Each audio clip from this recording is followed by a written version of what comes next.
নমস্কার বন্ধুরা, আপনাদের সকলকে স্বাগত জানিয়ে খাবারের ইতিকথা চ্যানেলে আপনাদের জন্য নিয়ে এসেছি একটা দারুণ জিনিস। আশা করি আপনাদের খুব পছন্দ হবে এই আচারের রেসিপি। যদি এইভাবে বানান তাহলে কেনা আচার খেতেই ভুলে যাবেন। এর জন্য চাই কাঁচা টাটকা আম, গাজর ও কাঁচা লঙ্কা। আর আচারের একটা সিক্রেট পদ্ধতি আমি বলে দেব, যাতে করে টক ঝাল আচার বা আম তেল সারা বছর কেন আরও বেশি দিন রেখে খেতে পারবেন। প্রথমে গাজর সরু করে কেটে নেব আর লঙ্কাগুলো একটু করে কাট দিয়ে নেব। কাটার আগে কিন্তু গাজর ও লঙ্কা ধুয়ে নিতে হবে। 2-3 ঘন্টা রোদে দিতে হবে, যাতে করে গাজর ও লঙ্কার গায়ের জলটা শুকনো হয়ে যায়। আম ছাড়িয়ে নিয়ে একটা গ্রেডারের সাহায্যে গ্রেড করে নেব। আচারের জন্য একটা মশলা বানাতে হবে।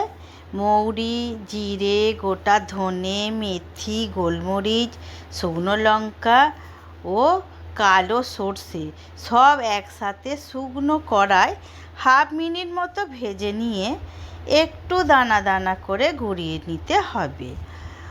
এরপর আমটা যে গ্রেট করে রেখেছিলাম সেটা একটা পরিষ্কার কাপড়ে নিয়ে চেপে চেপে সমস্ত রসটা বের করে নিতে হবে। তবে আচারটা সারা বছর ভালো থাকবে। আর ওই যে আমের রসটা বার করে নিলেন, ওইটা ফেলবেন না, ওটা দিয়ে আপনার শরবত বানিয়ে ফেলবেন। এবার সব কিছু মিক্স করার পালা।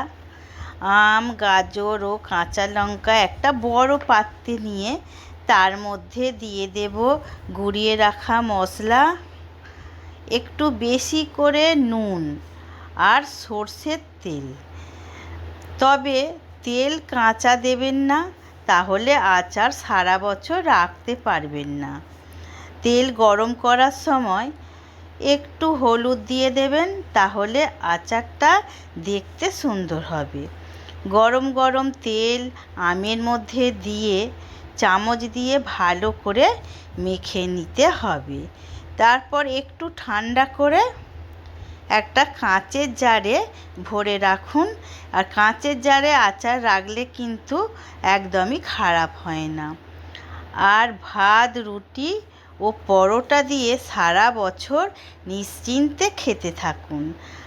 আর আমাকে কিন্তু জানাতে ভুলবেন না আচার আপনাদের কেমন হলো। প্লিজ বন্ধুরা, তাহলে বানিয়ে ফেলুন এই আমের আচার। নমস্কার।